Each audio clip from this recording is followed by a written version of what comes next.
this is Megan Wacker. And I'm Hannah Concordo. And this is the WHBS TV Friday Morning News. WHBS TV now has a father and son sports announcing team on the basketball games. Hey, it's Mason with WHBS, and I'm here with Allan and Mr. Wylie. Guys, what is it like being a father and son team of announcers? It's just amazing. You know, Dad and I have gone to sporting events for years now, and he's been calling the game for me for a long time, and it's really cool how we got to do it for TV and live streaming. It was just awesome. Yeah, you know, when Mr. S approached about the opportunity, it's a dream, you know, a father working with his son, or it's awesome. So, Allan, do you put these games together in your head? How does that process work for you? Yeah, I do. Obviously, I can't see. I do try to visualize it in my head. I visualize what it's like to be there, what it's like when the referee makes a terrible call, what it's like when a big play happens, and what people's reactions are. I do visualize it.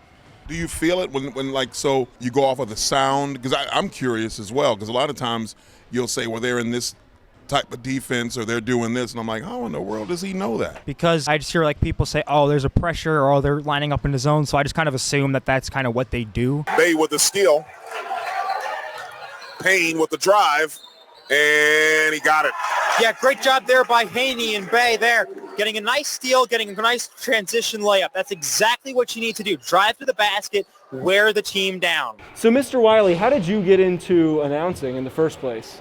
Allan, you know, we went to so many games that I had to be very descriptive.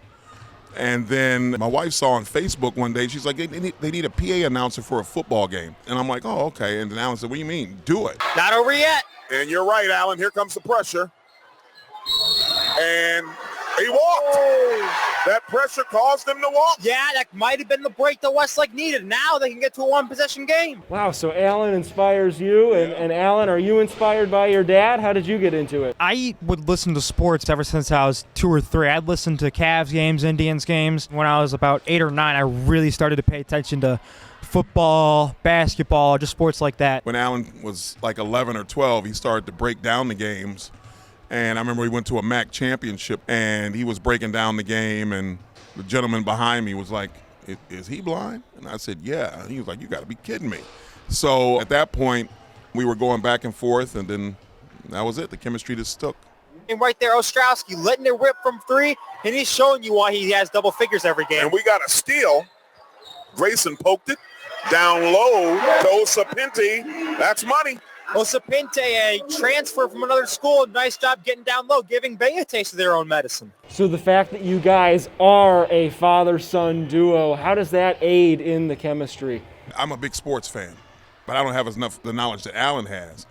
But even when games would be on TV or we're listening to him on the radio, when he was a little boy, he would hear my reactions, and he would ask me questions about breaking games down. And then over time, we started having discussions.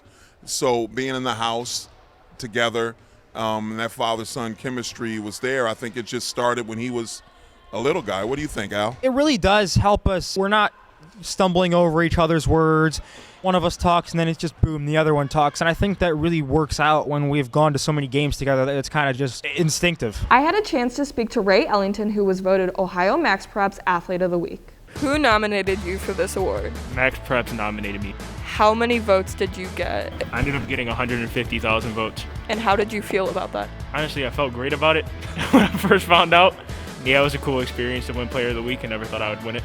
What do you do to get nominated for this award? In the game against Oberlin, I had 45 points. The game before that, against Rocky River, I had 32 points and 13 rebounds.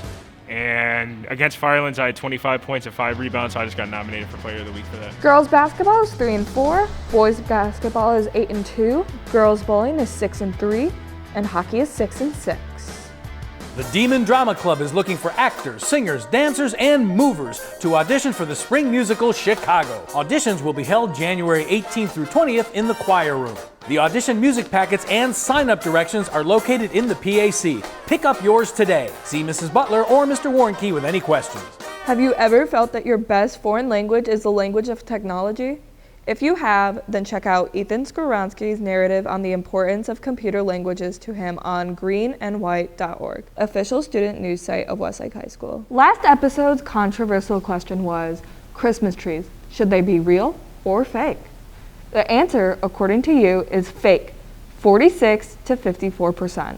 This week's controversial question is, how is the word gray really spelled? Is it G-R-A-Y or G-R-E-Y? Be sure to hop on the WHBS TV Instagram to cast your vote. Gray, is it G-R-A-Y or G-R-E-Y? This has been Megan Wacker and Hannah Conforto with the WHBS TV Friday Morning News.